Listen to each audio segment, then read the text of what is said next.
आरक्षण प्रश्नी 2 दिवसात शरद पवार मुख्यमंत्र्यांशी चर्चा करतील। पवारांच्या भेटीनंतर भुजबळांची माहिती।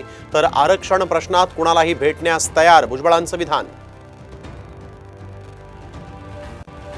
विशाळगड अतिक्रमण आंदोलन प्रकरणी संभाजीराजेंवर गुन्हा दाखल, शाहूवाडी पोलीस ठाण्याकडे रवाना। तर दहशतवादी यासिन भटकळ विशाळगडावरच राहिला होता। विधानसभा निवडणुकीच्या पार्श्वभूमीवर आज भाजपची महत्त्वाची बैठक। भाजप महायुतीत लढणार की स्वबळावर, काय निर्णय होणार याकडे लक्ष।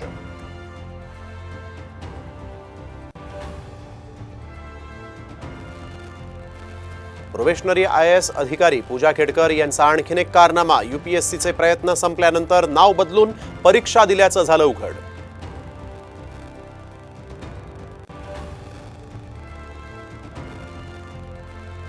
कालपासून रत्नागिरी स्थानकात अडकलेल्या प्रवाशांना एसटीने दिला मदतीचा हात। दरड कोसळल्यानं कोकण रेल्वे सेवा अजूनही ठप्पच।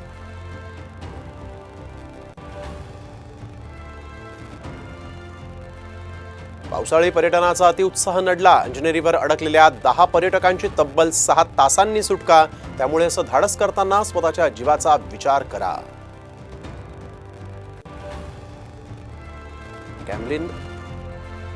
कॅमलिन उद्योग समूहाचे माजी अध्यक्ष सुभाष दांडेकर यांचं निधन। कलेचे संस्कार जोपासणारा मराठमोळा उद्योजक हरपला।